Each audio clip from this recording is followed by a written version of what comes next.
Well, so we're back on the Super Bee. We're going to be today going through and assembling and adjusting, I guess is what I'm going to call it. I'm going to hopefully get a lot of stuff done in this video, but first things first, there's junk all over the car. Let's get some of the junk off of the car, and I'll be back with you guys in just a minute. Well, got the Super Bee cleaned up a little more. Get kind of right back at it here. So, another couple of things I did.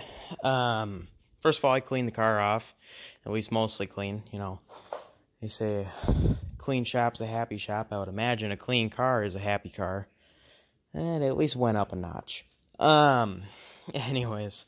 So, one thing I'm trying to focus on right now is kind of getting everything assembled and panel fitment, as I've mentioned in other videos. The fender's held on by pretty much nothing. The door's held on by 2 bolts, both sides. And same goes for the fenders. They're not held by much. The car's just kind of setting together. So what I want to do is I want to get the door fitted to the quarter panel. And what I mean by that is I want to get as close to an even uniform gap along the quarter edge and along the rocker edge. So in order to do that, one thing I'm opting to do, you don't have to do this, but since everything is very loose in nature, I'm going to take the fender off. Like I said, fender was only held on by the latch tray support and that little tie bar that I actually put on. So that was just 4 bolts to undo what I did there. There are 7/16 insides, if anybody was wondering. And then there's it's either 1/2 inch or 5/8 bolt up top that I need to undo. But after that, the fender is basically floating. So then I'll just pluck that off, set it to the side. Then I'll have access back here to the bolts for the hinge attached to the body and where the hinge attaches to the door. That's the big thing, is I figured I could do everything with the fender on if it was just loose at the door, but it's also loose at the body. So that's where I need to go in and get a little bit more up close and personal. And yes, I could have done it with the fender on. I could crawl back up in there and really kind of get after it there. This is easier, and since the fender was already pretty much off, I was just continue on and do it that way. So I'm going to pluck this fender off, and I'll see you guys in a minute. This right here is a prime example of a job that's supposed to take 10-15 minutes, but is going to cause me a headache and a half. So, got the fender off. That wasn't a big deal. Couple bolts, no problem. There it is. So I tightened up the couple of bolts that were loose, that were holding the hinge to the car, and I'm blocking the light now, you guys can't see, but it was just this bolt, and then these 2 come from the inside. Those don't look like they've been messed with, and I'm going to go inside and double check that because I'm questioning that a little bit, but they don't look like they've been messed with ever. Same thing down here. This bolt was loose, I tightened it, and the other 2 come from the inside, and they look normal, then they look fine. But they're just, the alignment does not seem to want to exist happily. And I tried kind of jacking the door, because the door sags down a little. I tried jacking the door up a little bit with this, floor jack and a piece of wood. It just was not very happy about that. I mean, when you look at it, it's like, oh, well, that seems to fit okay. What are you worried about? Yeah, it fits fine when you get it actually closed. You have to lift it up into place. And it's close. I mean, it's a little low. There you can kind of see head on. And it just, of course, I'm not going to do it. But if you were to slam this door shut, I don't think it would even close. So you got to get it to there. Then you got to lift it up and in. And that's not the end of the world. It's close. But yeah, I'm going to have to look at the bolts on the inside of the car. But yeah, I mean, this video's all gonna be about adjusting doors apparently, because I guess that's gonna be a struggle that's gonna fight us. So, anyways, I'm gonna have to kind of sleep on it a little bit, think of an idea, and come back to it in the morning. It's getting pretty late. It's about 10 o'clock or so, and I gotta get up early. But yeah, I'm thinking that there's one of a few things going on. Either the hinges where they attach to the actual doorpost are misaligned and or bad, or the whole entire hinge pin kit, the hinge pins may be bad. So I'm gonna have to look at that. I really don't want to have to go through this whole big mess, but if I have to, then I have to. You can only do so much, and obviously, if I'm going to have a running, driving, functional car that hopefully the paint all looks like that quarter panel does, I want the doors to shut. So, anyways, I'm going to continue the video. It'll be overnight for me. It'll only be a minute for you. But, yeah, I'm going to be adjusting the doors in this video, I guess, is going to be the main focus, and then continuing on from there, we're going to do more videos on this car upcoming. Going to be doing the dash soon, so look forward to that. But anyways, I'll see you guys in a minute. Well, on the Super Bee, another day of wondering why the previous owner had to take everything apart and put everything back together with 1 or 2 bolts, but it is what it is. So one thing I've done that I'll show you guys here is, as I was saying previously, the hinges, there's 1 bolt that goes into the body from the outside, and then there's 2 bolts that come through to the hinge from the inside. That goes for the top and the bottom. The top seemed okay, and I'm not super worried about my gaps right now.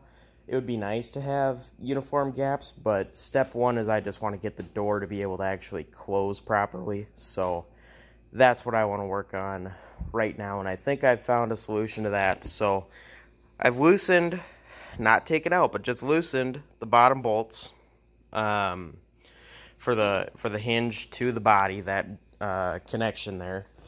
And I don't know if you guys are going to be able to tell or not, but I'm just grabbing the handle here as kind of a point to hold on to, and there's a lot of up and down travel now that that's a little bit more loose. And I noticed, if I pull up and just take all the slop out of it and just have it all the way up, that it actually closes almost perfectly. Now the gap is not great. It's somewhat consistent, but it's a little tighter than I want, especially this corner is pretty tight.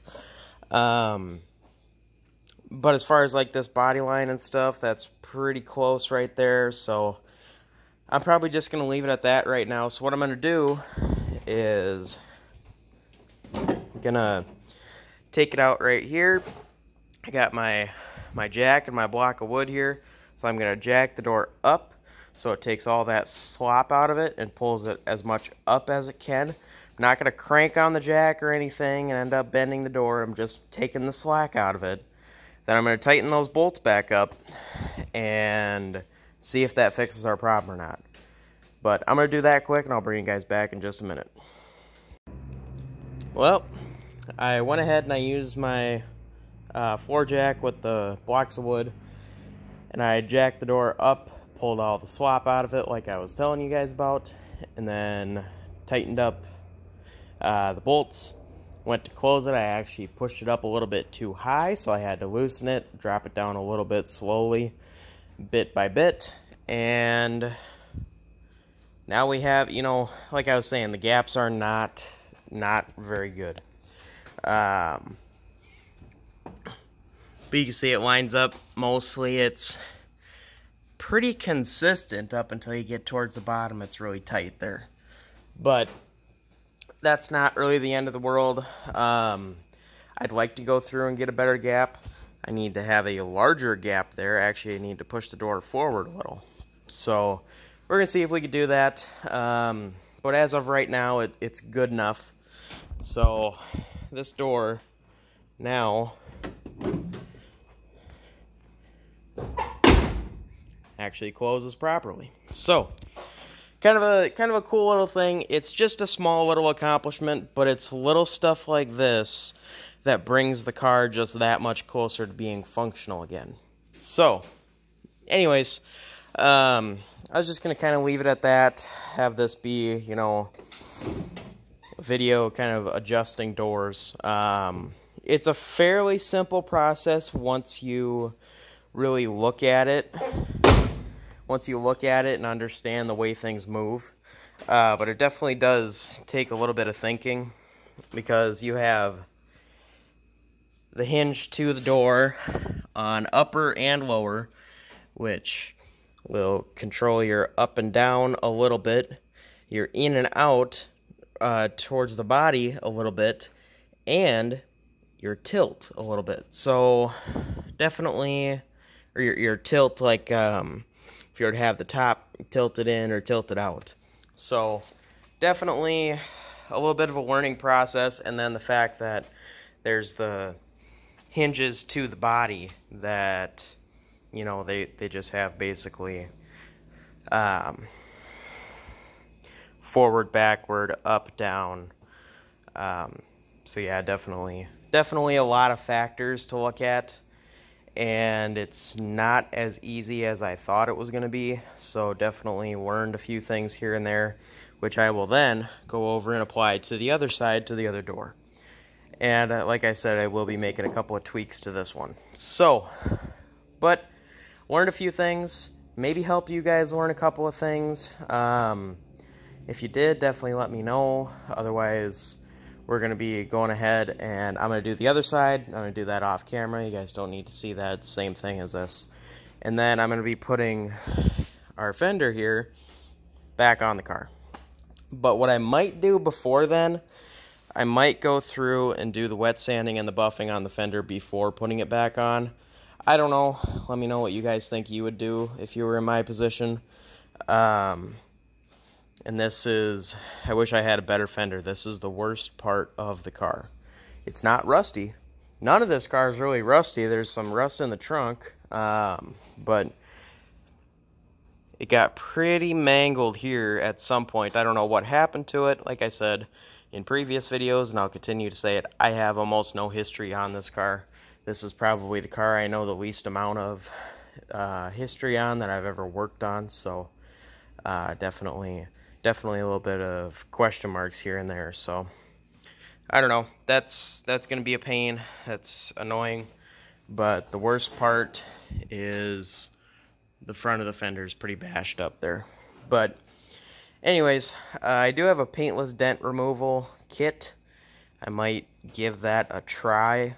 Maybe I'll do a video on that if you guys want to see me try to paintless dent remove a 50-year-old fender, you know. But I don't know. We'll see what happens.